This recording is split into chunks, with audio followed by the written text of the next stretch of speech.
Welcome to the Hope for Parents of Struggling Teens podcast. My name is Brandon Joffe. My hope with this podcast is that I can touch on relationship and mental health issues in a way that is more helpful than some of the resources out there, and that we can weed out some of the unhelpful trends in the industry of mental health and figure out what really works in fixing our relationships and the stuff that doesn't feel so good going on in our heads. The Inspired Resolution Center is dedicated to helping families with teens, so I'm going to talk a lot about teen mental health, parenting, and of course, the different family relationships that go on in families with teens. Well, I'm excited for this episode. Not excited in terms of the subject matter, but I'm always excited to talk to my friend Annette Craig, who is joining us. And she has kind of been on this journey of me being a therapist. I was early in my career when I met Annette and got involved with her organization called the With Hope Foundation. And way back when I met her over 10 years ago, I have no clue how many years it's been now, I realized that of all the organizations talking about suicide, Annette's organization was dead on. And it's a nonprofit, and there's quite a story that goes along with it. And right now, they are doing education in schools for staff, for parents, for the teens themselves, and basically giving what I think is the most complete and true message about suicide and mental health. And so welcome, Annette. Thank you for joining me today. Thanks, Brandon, for having me. I'm excited to be here. Now, we just finished I don't know if the golf tournament's the biggest or if the walk is the biggest, but I think the walk is probably your biggest kind of event for your organization. And it was incredible and just so fun and filled with mental health professionals and families and survivors and people who have walked alongside or been touched by somebody who has either committed suicide or attempted to commit suicide. And so how did you think the function went? How did you think the walk went this weekend? It was our 16th annual Walk with Hope. We hosted it at Orange Lutheran High School, where we have always hosted it. It is our single largest fundraising event. Okay. So you were right about that. We love the partnership that we have. It really is a community outreach event. It's an event that brings together all sorts of different people. We get, like you said, we get survivors of suicide loss. We have who create teams to honor the memory of their loved ones. We get mental health professionals who are helping to raise funds for our school and community-based programs to just help get education and awareness out there. We have individuals who struggle with mental health issues, some who have survived their own attempts.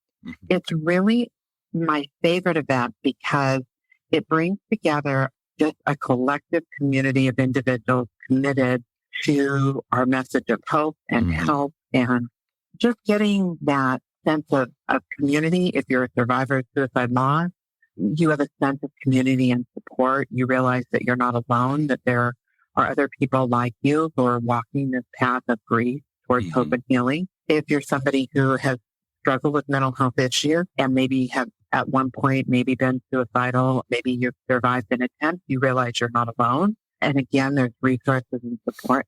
It's just, for me, it's aside from being, our biggest fundraiser, it's just a day where people get to come together and there's just this sense of love and support and community. And this year, even with the drizzle, we still had that. So it was a great day. We raised over $150,000 towards our $200,000 goal. And so it's a great day. First of all, I'm glad that it was drizzling because every other year I've gotten burned, just so you know. But, Right. As you were talking, I was thinking about years ago, I think when I first met you, mental health was just becoming kind of mainstream, something that people talk about. And in the years that we've been walking alongside each other in providing services and helping people, there's kind of been this shift, right? And at least in the community that we're in. Now, I don't think this is every community, but the community we're in, mental health is something that all the schools are talking about. All the schools are seeking services. All the people in the community, your neighbors are talking about it. It's definitely not as taboo. There are some taboo subjects, but it's not as taboo. And suicide has gone from being a very taboo subject to talk about to something like you said, there's a whole community of people who want to help and who are talking about all this stuff. Now, there's mostly benefit that has come from that, but there's one struggle that I'm beginning to see that I think you do a good job with your organization of kind of staving off or figuring out. And that's that there's like thousands of therapists just in this area alone. There's thousands of people who have a good heart and want to provide mental health services, and then some people who are capitalizing on the business side of providing mental health and don't care about the product. And so one thing that that you've done a brilliant job at is seeking services that you know are reputable.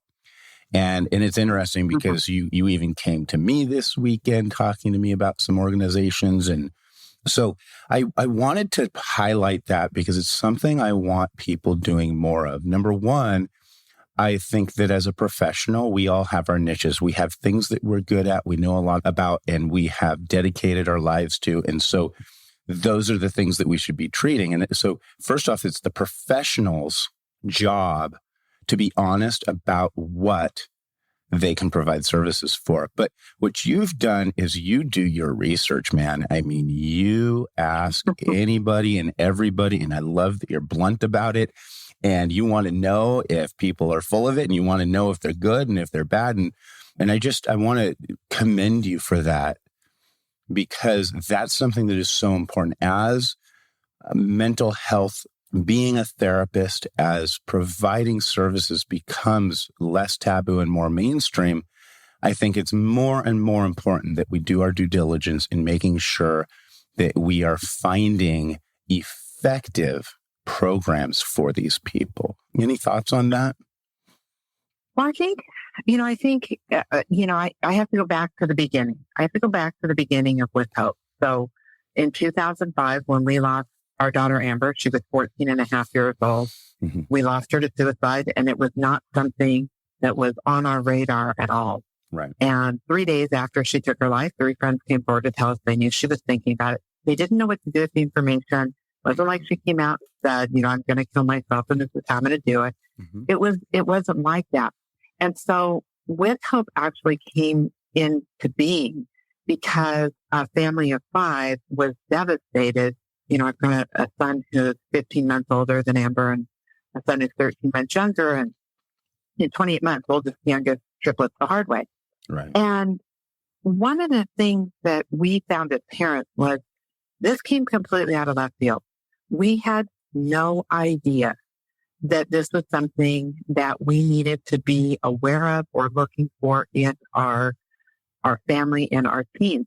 Amber was a almost 4.0 student. She's the co-captain of her club soccer team. She's got friends. She's got family. Yeah. She's loved. She's on the outside. Everything looks like she's got it all going on. And yet in the 6 loving suicide notes that she leaves behind, she basically has 2 resounding themes. And the first is she doesn't believe anybody else feels the way that she did. And she doesn't think that it will ever change. And she was wrong on both counts. But for us as parents, waking up in the middle of this nightmare and having these 3 friends stand before us and tell us what they knew, our hearts were broken on so many different levels. And so that no other family would be like ours, trying to navigate this loss, no other teen would be left holding this information, wondering what if and if only. And again, it was not their fault. They had no idea. And so that no other teen would feel like Amber, that nobody understood, that it could never get better. That's how With Hope came to be. Yeah. Well, it'll be 18 years in May. Wow. And so Amber died in May of 2005. And in October of 2005, we did our first school-based presentation. And really what we wanted to do was go in and tell kids, one simple message: never promise to keep this secret. Mm-hmm. You're going to know more about what's going on with your friends.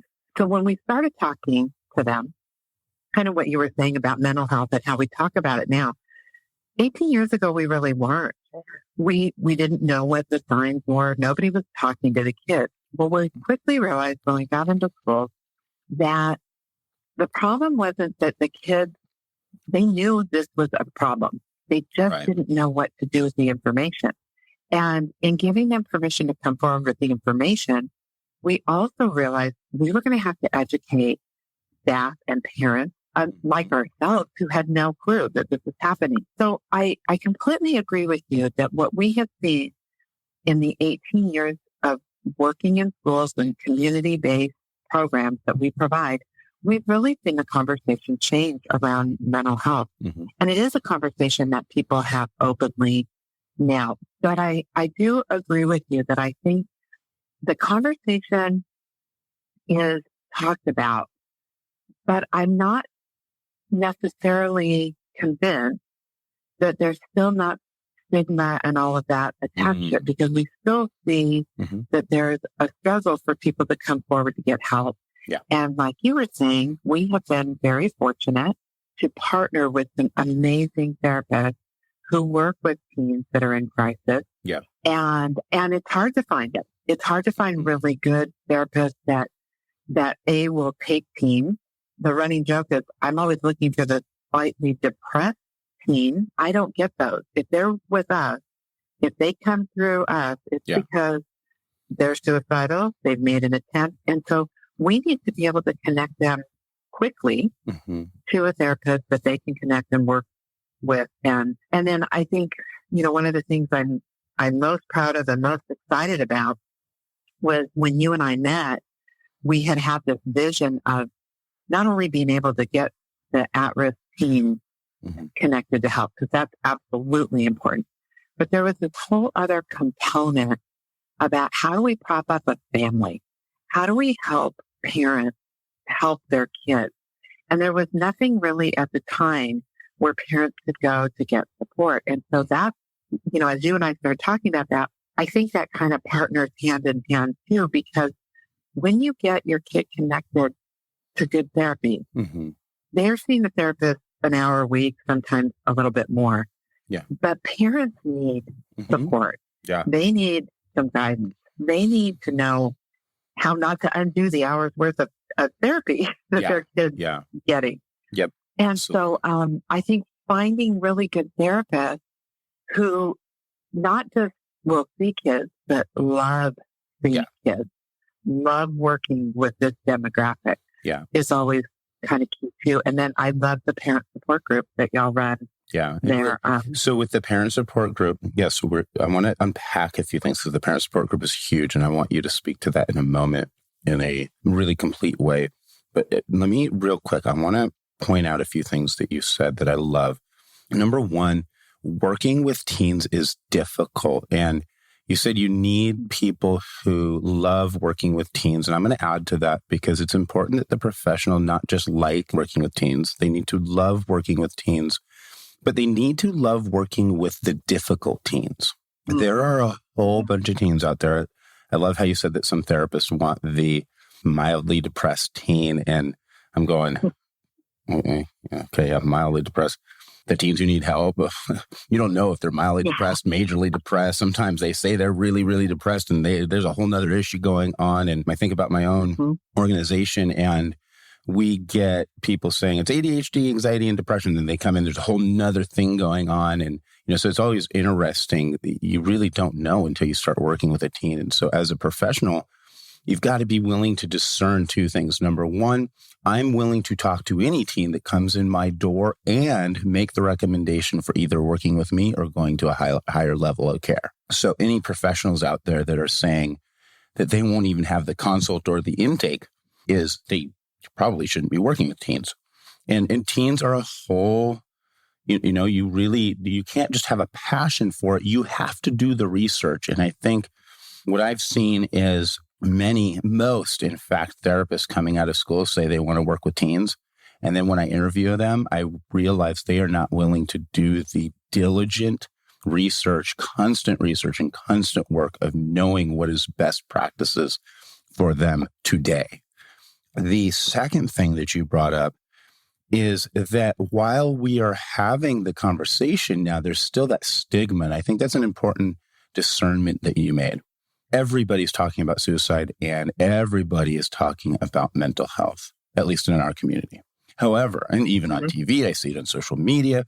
I can't turn, and maybe it's because my social media is listening to me, but I can't look at social media without seeing something on mental health almost every fifth post, which is great. I love it. But what's interesting is the stigma hasn't necessarily gone away. It has changed, I think. And so while there was a more cut and dry stigma before, I think there's a lot more nuanced stigmas going on. And sometimes people are almost trying to fit into a certain bubble of mental health because that's accepted and discussed and easy for people to wrap their head around, while being ashamed of other things going on in their life or problems that they have that don't get talked about. And when you also said something really important, and that's that people feel alone. When you commit suicide, it's because you feel like there is no more hope, which is why, the With Hope Foundation is so appropriate. Somebody who wants to commit suicide, the prayer and the hope is that they wait long enough to see that there is hope and they are not alone. I think what we talk about too is, we'll say the goal of a suicidal person isn't necessarily to kill themselves. Mm-hmm. The goal of a suicidal person is to make the pain stop. Exactly. If they can't figure out a way to make the pain stop, they can figure out a way to make themselves stop. Right. And that component of hope, that one thing that there might be a light at the end of the tunnel, that maybe there's somebody who will hear me. Mm-hmm. Maybe there's somebody who can provide a resource, or maybe there's just somebody who will listen to me, and instead of, talking to me and saying, look, that's ridiculous. What are you thinking? When somebody's saying, I'm thinking about taking my life, I'm thinking about suicide, it feels to my cry for help. So yes. they're telling you, hey, this is the place that I'm in, mm-hmm. and I don't see any hope here. And so I think you're right. I think we do live in a world where I think you and I both have the same social media feed, because we do see a lot of posts about mental health, which I think is fantastic. Mm-hmm. But I also think that we qualify mental health. If somebody's talking about depression, anxiety, they don't necessarily consider that part of a mental illness. That's kind of the, oh, well, everybody has that. So I think we have to do a better job too in defining what is, when we're talking about your mental health versus what's a mental illness. Mm-hmm. And yes, the thing that we don't see with other illnesses, and I was just having this conversation in my office yesterday with a person who had come in. If somebody has cancer and dies by cancer, we don't run through our family with blame. Mm-hmm. If cancer runs through our family, we don't find the person who has the same type of cancer and it doesn't feel blaming. You don't say, well, in our family, colon cancer runs, and if somebody dies by colon cancer, you don't try and figure out, well, it's that person's fault. That person had colon cancer, therefore it's their fault. But when we talk about mental illness and we talk about people who die by suicide, there seems to be a different perspective. We look to see within our families who has suffered from mental illness, and then somehow it turns into blame. Yeah. Oh, this person had it. It's on your side of the family. It's, this runs through your side. And so I think that stigma, like what you were talking about, I think that stigma, unfortunately, still exists. And so when I think, and as I was talking yesterday with this individual, I said, I think if sometimes we could just take the sentence that we're saying and take out the word mental illness and substitute in a word like cancer or heart disease, would we be saying the same thing? Would we be asking the same questions? Yeah. Would we have the same tone? And I think that's really where you see the stigma and how that becomes prohibitive, because nobody wants to come forward to share because nobody wants to be blamed. Yep. So. You bring up something else, and this wasn't true, would not have been true, I don't think, with your daughter, because your daughter was the popular scholar athlete.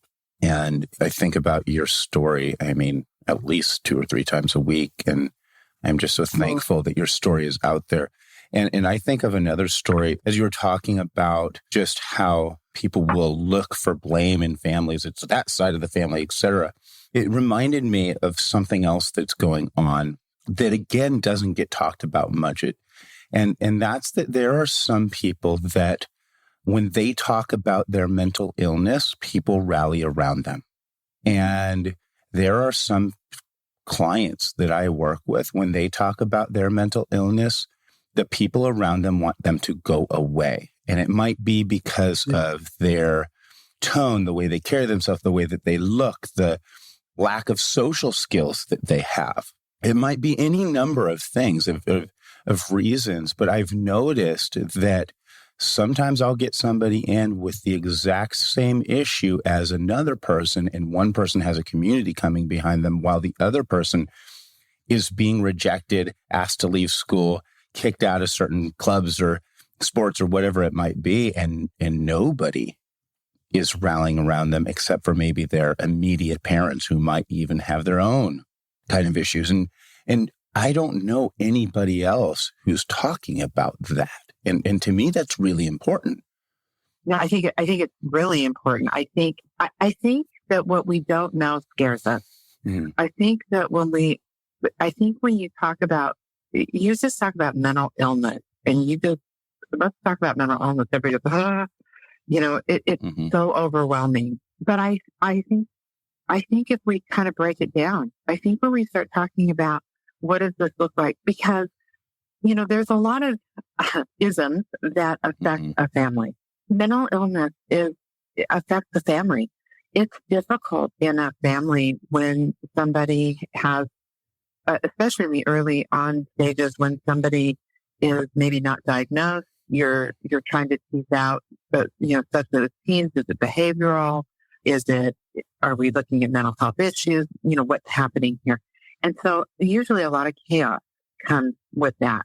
And like you said, with Amber, we did not have that. And that, again, that's coming out of left field for us. Yeah. But I think what happens is, I think the more disruptive and the more chaotic the behavior is, the harder it is to rally support, because people don't really understand. Yeah. There are organizations that do really great work in helping people and families learn more about, I'm thinking about NAMI. They do a great job of being able to help families learn to live with someone who has, a mental illness.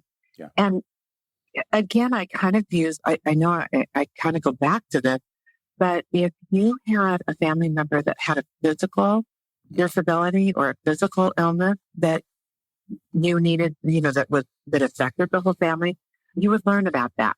You would learn about how to care for somebody like that. And again, I think what happens is we kind of separate that out. If it's a physical illness, okay, we can work with that. If it's a mental illness, I still think that stigma is in existence. And what happens is people still think that people who struggle with mental illness, somehow that's a choice. And so I think the way that we can get those people, the people who don't have a community around them, is get them plugged into a community of people who understand about mental illness, understand what the struggles are, and are open to that, because not everybody is aware of that. So that actually leads me to the second great thing that you do and you have done, and I've been able to be a part of it, luckily. And so you said get them the help in the community, and I'm going to change that because I already know you believe this. It's not just get them the community and get them the help, the individual who's struggling or the teen that's struggling. It's get the entire family connected as much as possible to the help that they need, but also, like you said, the community of people that they need. And the community of people who aren't going to be disgusted or disrupted, or, the community of people who understand the chaos. And I love that you use that word. Right. It's funny because one way to know that you're dealing with actual mental illness and not just, and I like that you're discerning. Mental illness is that diagnosable. Mental health is a part of mental illness, but not all mental health subjects and issues have become mental illness. And, for instance, I can take care of my mental health on a daily basis. It's not because I have a diagnosable issue. But what's interesting is it's getting, and this is something you've always done, it's getting everybody the help that they need, whether they're diagnosed or not. And so that word community is really important. People who understand the chaos, because mental illness leads to chaos inevitably. Now, through the chaos and the wrestling with that, beautiful things happen, unbelievable things in families and growth in individuals. And I truly believe that people who have overcome mental illness often have the opportunity to become great in a way that somebody who hasn't struggled can become great. But that your mentality of community and mine is kind of what led to Hope for Parents with Struggling Teens group, which now there's the Hope for Parents with Struggling Teens podcast, which we're on right now. And so years ago, and I cannot remember exactly how many years, I'd have to go back in our emails, Annette, but it's been many, many years now. I remember one day, I think it was the first referral you gave me when I was at SIFT. And it was really cool because you barely knew me. We had just talked. I had gone to the walk for the first time, and I was this didn't know anything therapist that was trying my hardest to understand. And I connected with you, and you gave me a chance to see a client. And I was kind of like, I need a support group for these parents. They're really struggling. Do you know of any support groups? And I figured you would have at least 10. And so it's because I thought, I came from the substance abuse world. And so I'm thinking there's got to be like an AA for parents for, who have teens who are struggling. I just figured, of course. So I'm waiting for this list of parent meetings for parents to get support. And you looked at me and said, yeah, I know of one. I was like, okay, great. Give me it. What is it? And you looked at me and you said, it's you. Thank you for starting this for me. I appreciate that. I'm going, wait, what? What are you talking about? And so a few weeks later, we put together this group. And for those of you who are in the mental health field, you know that running a group, starting a group is almost impossible. Nobody shows up. And so you got the word out. I got the word out, and we decided to make it free. And that was not at first well taken by my supervisors, but then they totally got on board. But they're like, wait, free? you can't give away your time, but I want to. And I need to, because there's no way I can tell Annette that we're going to charge for this. And so we start this group, and I think there were 13 people at the first group. And that was amazing. And the messages and the stories, and to watch. Now, what I noticed, we started at the church at first, and then eventually it got to our building. But what I noticed is the group was an hour and a half, but people were there for at least 2 to 3 hours. And they just stuck around. And that's the piece where they were connecting, that you said community. And the things they were talking about and the things that they were laughing about. So the group was great. My information, I think, is great and was great. And I've developed it over the years. But it's that community that makes this group really powerful. And I think, yeah. Oh, go ahead. Oh, I was going to say, and the group has led to more complete and accurate information that, it's almost like I'm watching this information that comes out of this group evolve and become better and better and better. And so I love that. And so go ahead. Well, I love the group. I love the group. I love that we were like-minded in this. You were asking for something. You were asking for a referral that I had parents asking me for. How do we, where can we go? And there wasn't really anything like this. Yeah. And one of the things I love so much about this group is, first of all, I have parents that come to me and sobbing.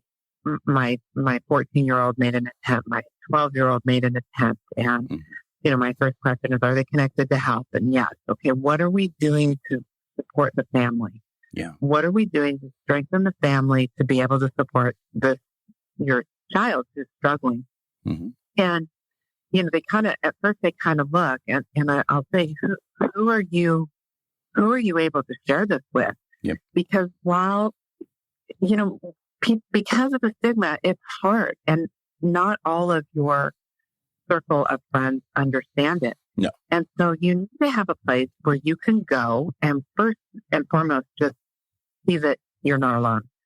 Second, what I think you have done phenomenal with this group, and I've watched it grow, and we refer to it all the time, and I have parents who thank me for just the resource and how helpful it is a lot of times in dealing with teens, as we both know, the teens are cooperative in that crisis point. Mm-hmm.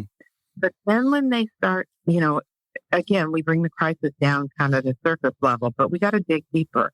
That's sometimes where teens decide they don't want to participate anymore. I'm okay. I'm fine. And the conflict starts with the parent. And I think what happens in the parent group that you have done such a phenomenal job, and then I tell parents all the time, go to the group, get the support because you have a teen who is struggling. Maybe they're getting help. Maybe they're not at the moment, but you're going to get help. Yeah. You're going to get guidance. You're going to get tools.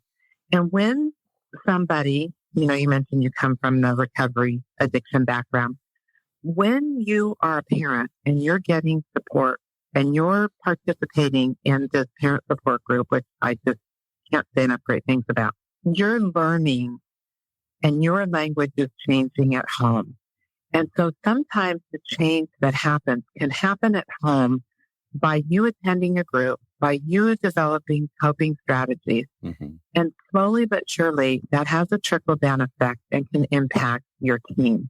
So there's a lot of reasons why the parent group is so key and really, I believe, is crucial to getting your teen who's struggling help as well, because they need that support.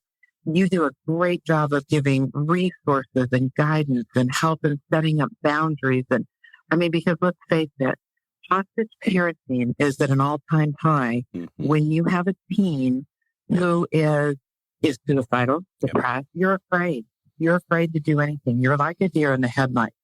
And that's not parenting either. Yeah. And so I think your group just does a tremendous job of equipping and empowering parents and being able to navigate those waters and a place where they can feel supported and not judged.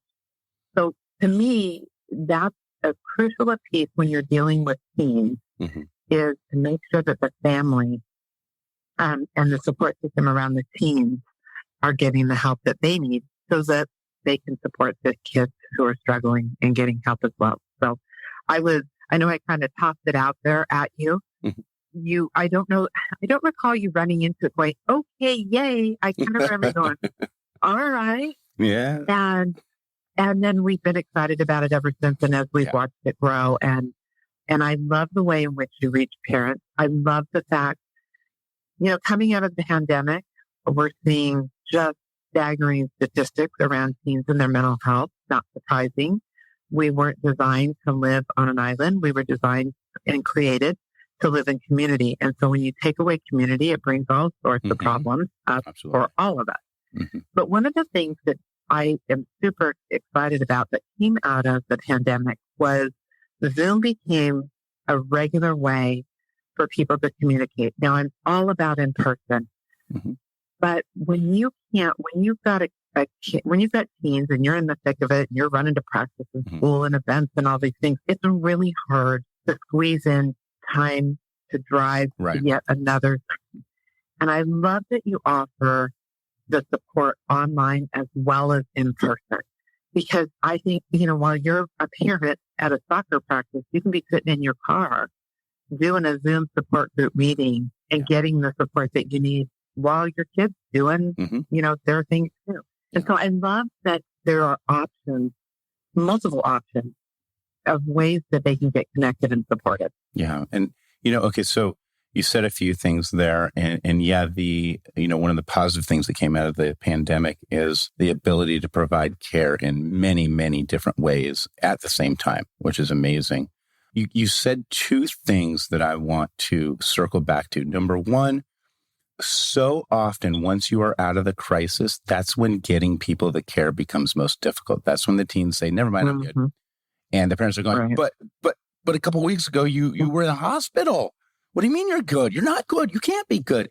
And the parents, like you said, will get into this argument. They'll get into this conversation with the kids that becomes counterproductive. And I always tell parents, get yourself care. Offer the resources to your child. It's their journey, though. All you can do is offer the resources, be encouraging, and walk alongside them with love. What you can't do is jam it down their throat and insist that right now they get the help that they need. But something you can also do is model. And when parents Right. model getting their own help and they actually become happier and they actually become healthier and they become one of the happiest, most fun people that their child knows, what happens is the child is more likely in the long run to get the help that they need. And that's my goal, because I know that most teens aren't going to get all the help that they need right now. Most teens are going to get a little bit now, a little bit later, and they're going to get a lot of it down the road when they're young adults. And they won't do that if they've had a negative experience with mental health. And then the other thing that you kind of touched on is when parents come to group, it's not judgmental. And that is a message that before I die, I want to make so prevalent in the teen mental health world.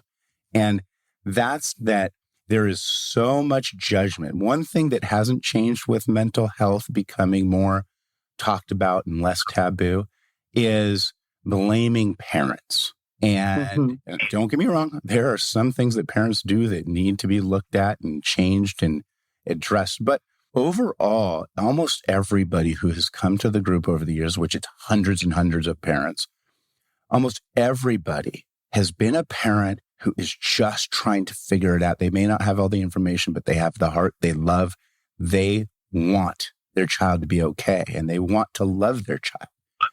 And when you blame other parents, you get in the way of that journey. You make it difficult to find what works. And so what I really want to capitalize on, one thing in this podcast is one of the best things we can do for helping teens who might want to commit suicide is stop judging the work that the parents are doing. Don't make parents afraid to try to do better. And so when a parent says, hey, I'm struggling, and another parent or coach or teacher or institution says, well, did you try this? Did you try that? Did you try this? Don't you know? Shouldn't you? Well, I'm just saying this is what worked. All of that conversation, while some of it might be good, a lot of it comes off as judgmental and can push parents into this hole that they can't get out of. And so I want the conversation to be, you are not alone either. Oh my gosh, I hear you. And even if you haven't experienced that, instead of going to try to fix everything, and we always want to fix everything in mental health, when actually first we need to listen and let people know you are not alone. And that's why I love your organization. And I love this group is because the most powerful feedback I get is parents saying, I finally know that I'm not alone and I don't feel judged here, Brandon. And so I'm going to challenge every parent who's listening to this. Stop any judgment you have. And it might be small, it might be big. You might not even realize that you judge. And sometimes you judge because you have a heart and want people to do what's right. But judgment feels like judgment, even when the judgment is right. And there are often better, more kind, more loving ways for people to uncover the healthy information. And it's usually not a crisis. The crisis is usually to stop. It is. It's not usually. The crisis is stop the damage from happening. It's not get all the information over right now and get everybody doing the right thing right now. It's just, let's stop the bleeding and let's take our time to figure out what helps and what is healthy and what is good and what is not working and what is working. But that judgment piece for me is just like huge. And I sometimes think that judgment is a direct result of fear. It's also a direct result of, when we lost Amber, blaming and shaming and assigning fault is a defense mechanism for people who are looking on the outside to say, okay, well, this can't happen to our family because we're not A, B, C, or D. Yep. And the reality is that mental health issues and mental illness are an equal opportunity offender. It can be, they can render families. It can be onset by trauma. There's so many different ways that we as individuals in the world that we live in can find ourselves in the midst of a mental health crisis. Yeah. And so I think just kind of laying that down and saying, you may not be in it now, but that's not to say that you might not be in it later. Right. It may not be yourself. It might not be your child. It might be someone that you love that's like a child, your child's friend. Mm-hmm. There's so many different ways that this impacts us. And I think that at least for us, what we have found, and, we educate, we equip, we empower. When we have this conversation, what we're doing is we're trying to open up the arms of support for people to say, look, we understand it's scary, and we kind of push back on the things we're afraid of. But if we can give them a little bit of information, resources on where they can go to get help, it can be a little less scary to have these issues and things that we have to deal with. And so I think a lot of times judgment is so fear-driven too, and it's a way to kind of push it away, and I don't have to deal with this. It's not going to happen in my family. This is not my world.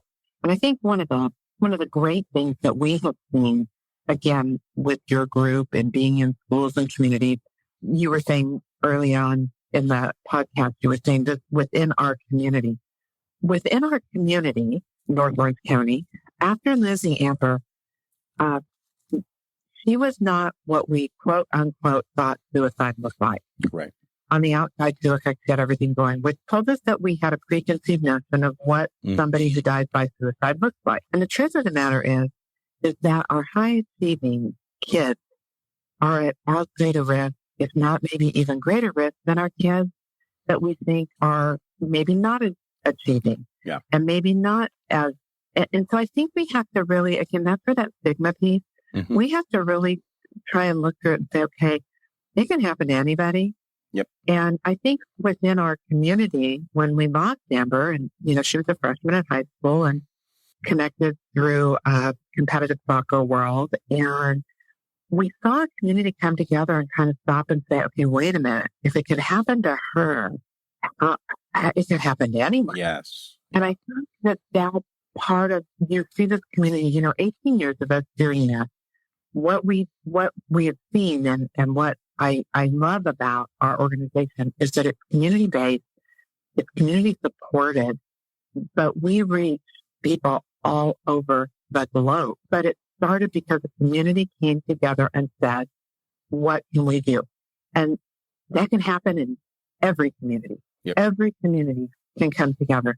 When we link arms, when we're about supporting one another, we can make a life-changing difference. And we can partner with people. That's why we love partnering with Inspired Resolutions. We love the parent support group. We love your therapist there. We feel really blessed to be able to partner with these people and with just strong support systems, all looking towards helping people. Like you said, we're not going to fix it. But what we can do is we can support them on their journey for them learning how to handle this and how to live with it. If they had diabetes, we're not going to cure the diabetes. Right. But we can certainly help them adapt their life and live a healthy, productive life while they manage their diabetes. And the same is true for their mental health. Yeah. We can support them, love them, and help them manage a mental illness. And they can go on to do amazing things. And they just need to know that. Yeah. Yeah. I love that. And so I love that you keep kind of referencing physical ailments so that people can wrap their head around mental illness. And that is something that I think as professionals, we need to start making that parallel a little bit more often. So I want to get through a few subjects. We're running out of time just because I have to see a client in a bit. So I wanted to go through a few subjects and we're going to bang them out. And then maybe we can come back together in another episode and talk a little more fully about these things. But I didn't want to leave these subjects because it's things that come up constantly, kind of undiscussed in this episode. And so the first is there's this thing that some therapists and some professionals are really, really scared to even address. And that's that there are some people using suicide for attention seeking. And there are some people who truly want to commit suicide or try to commit suicide. And I have a lot to say on that, and we're not going to get into it today. And I am going to maybe force you to come on another episode with me. But that's not a force. It'd be a pleasure. Very good. My message to that is who cares? right? I have a lot more to say about it, but overall, if it's attention-seeking behavior or it's not attention-seeking, I tell every parent that comes in my door that I don't make them have any boundaries with their child except for this one boundary. If your child is talking suicide, I want you to either call 911 or if they agree, take them down to the emergency room to get them assessed. I don't want parents trying to figure it out. I don't want professionals trying to figure it out. I don't want teachers trying to figure it out. It's just when you hear that, your boundary is, I believe you. I'm not going to get in the weeds of trying to figure out if you're telling the truth or not. I care about you. I love you. I believe you. I'm going to go make sure that your life is saved. Then we can figure out everything. If it's attention-seeking, not attention-seeking, that doesn't even matter right now, because no matter what, when you say that you are suicidal, I am going to believe you and I'm going to make sure that your life is saved. And what happens with that, when you have that boundary, it makes it less likely that somebody's going to use it for attention-seeking, because they know that when they say that they are going to commit suicide, they are loved so much that they are going to be believed. So that's one thing. So we say it when somebody makes comments regarding suicide. If you give them the appropriate attention that those comments deserve, one of two things will happen. One, if they're doing it for attention-seeking behavior, they're going to stop doing it because they're not going to like the results. And two, if it's not attention-seeking behavior, they're going to get connected to the help that they need. Yeah. This is not a place where you want to go wrong, where you want to guess wrong. Right. So we always assume somebody who says they're thinking about taking their life, we give those comments the appropriate attention, because it also not only helps the person who's at risk, but it helps the person who's receiving those comments. Right. Because if somebody tells me they're thinking about taking their life, they're thinking about dying by suicide, and I don't do something about it, and they do take their life, right, how am I going to live with that? Exactly. So we tell people it's twofold. It's for the person who's saying it, and it's for the person who's hearing it. Perfect. I love that. Now, the next is I wanted to talk about what hospitalization looks like. And this does not get talked about often. And I'm going to be honest, it doesn't look good. It is not fun. It is often a rigorous, terrible, up all night process, but it is a necessary process, and the hospitals are doing the best that they can. Now, the message I wanted to give on this is not doom and gloom. Hey, it looks terrible when you go into a hospital because you want to commit suicide, because there's a whole bunch of loving people who want to get you connected. But the message is, remember, it's kind of like the physical illness thing, the physical hurt thing. The hospital is treating it like, hey, we need to save your life and then get you the care that you need, so this doesn't happen again. And I think people forget that. I have had parents and teens and families come to me going, can you believe they did this in the hospital? Can you believe they just prescribed this and they just did that? And this is how they talked to us, and they wouldn't let us in the room, or they would let us in the room. You know, there's all these stories that I have, and my message to them is, I am so sorry that you went through that. And that is definitely traumatic. And it can be traumatic. But then I remind them, I am so glad that we can work on the trauma that hospitalization caused, because your child's still alive. And I always want to tell people, want to make sure that people understand, no matter what you experience in a hospital, the goal was to keep your child alive and then get them all the help that they need. Okay. We call it triage.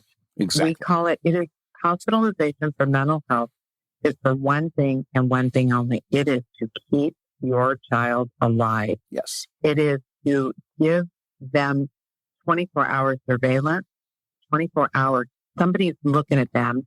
Somebody's taking care of. So you, as a parent, can stop, figure out what the care plan is. We've got to have safety first. If they're not safe, and as parents, we can't guarantee that safety. When a child needs hospitalization, when they go into hospitalization, this is the time when parents have a chance to figure out the support resources, so that the goal isn't that the child comes out of there and they're no longer suicidal. They're not actively suicidal, but they need therapy. They are going to need coping strategies. That's the time when parents get a chance to put all of those pieces together. Yeah. When we can guarantee safety, hospitalization is for safety. We have to ensure their safety first. And I like you, talk to a lot of parents, and I say, look, they're not coming out of their fix. They're just coming out of their safe. Yes. That's what we're looking safe for. And alive. Yeah, absolutely. Now, The next kind of subject that we don't have enough time to talk about, but I want to touch on is what should treatment look like afterwards? And I get calls a lot from hospitals of people saying, hey, they said they're coming out to you. I'm going, they did? I don't have a session on the books, because often hospitals will want to make sure that people have a therapist that they're going to go be released to basically for care.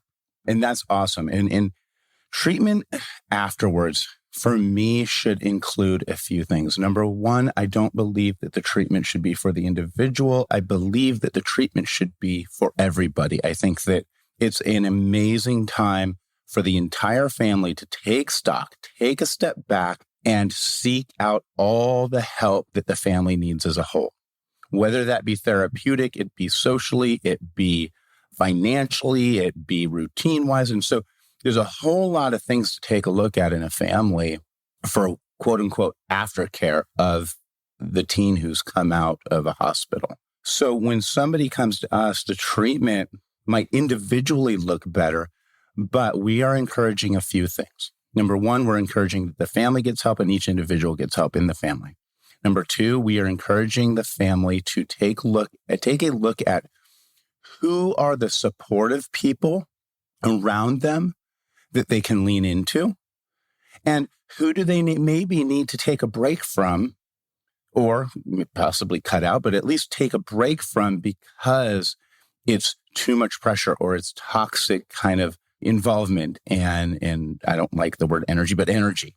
And so it's get all the help that you need for the family, figure out who should be walking alongside you for this season of your life, and create a healthy routine for the entire family that includes physical health, nutrition and exercise. It includes the mental health piece. It includes the social piece. It includes the spiritual piece. It includes taking a look at hobbies. Are we pouring into hobbies? Are we taking stock of the healthy and unhealthy relationships in our life? And you know that I organize it into the 6 pillars, and that's something I'll be talking about on another episode. But for me, good care means the family's taking a look at all the pillars of their life, especially both the individual mental health and the family mental health. Do you have any thoughts on that? As you're speaking and you're talking about this, I think one of the things that we resoundingly hear, and I understand that, therapy is not a punishment. Therapy is not something that happens to somebody who's not behaving. I think we have to reframe what that looks like. Family therapy, when you have a child who's struggling and has maybe had thoughts of suicide or has made a suicide attempt, this is not a punishment. This is a gift. This is a place where you get to go and you get to work through some stuff and maybe get some help in developing a different strategy, a different coping strategy, a different plan. I think a lot of times what happens is, and again, it goes back to that stigma piece, is that this is not about blaming somebody. This is your fault this happened. This is about saying, okay, I don't know how we navigate this. So we're going to need to bring in some help and figure this out.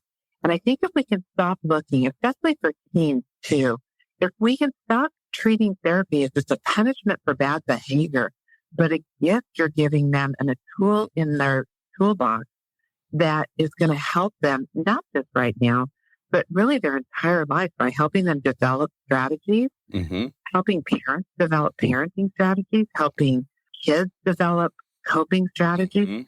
That therapy is a chance to build stronger. This is not a finger pointing place of blame. And I think if we can even change the stigma around that, people would be flooding your office going, how can we do this better?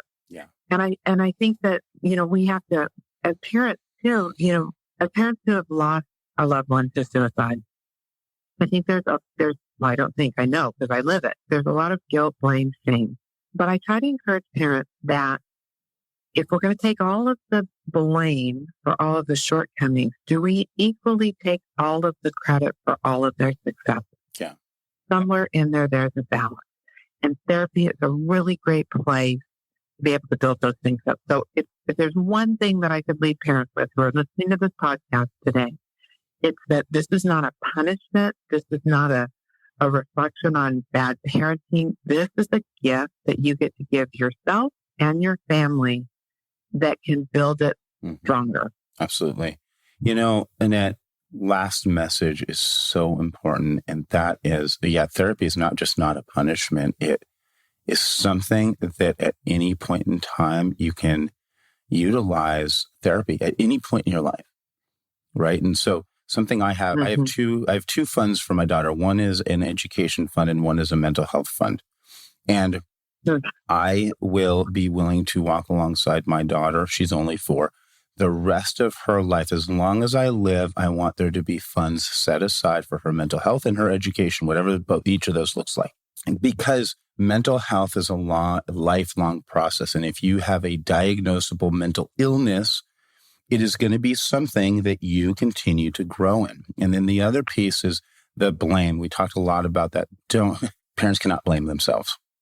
They just cannot blame themselves, because I have known good parents who have really struggling teens, and I have known parents who really struggle to do the parenting thing, who have parents who have kids who don't struggle. But that's irrelevant. At the end of the day, when you are trying as a parent, when you want to do what is right, that is all that matters. And parents, more often than not, majority of the parents out there are loving, amazing, awesome parents.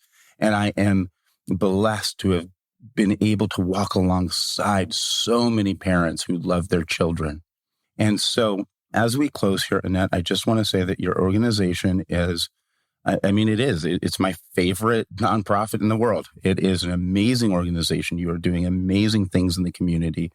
The education that you are providing is unparalleled. There's no other program I know that is providing as accurate, as easy to understand information on mental health and suicide. And so I thank you for that. And I thank you for putting it in the schools. And then I also thank you for being the reason that this group exists. And this podcast exists. So thank you for that. I love your organization. I love you. And thank you so much for joining us. Well, thanks, Brandon. I appreciate it. And if anybody has any questions about what we are, who we are, what we do, it's With Hope, the Amber Craig Memorial Foundation. We are just thrilled to be able to partner with you. So I thank you for the opportunity. I look forward to being able to chat with you some more, and good luck on the podcast. I know it's going to be so helpful to so many parents. Right.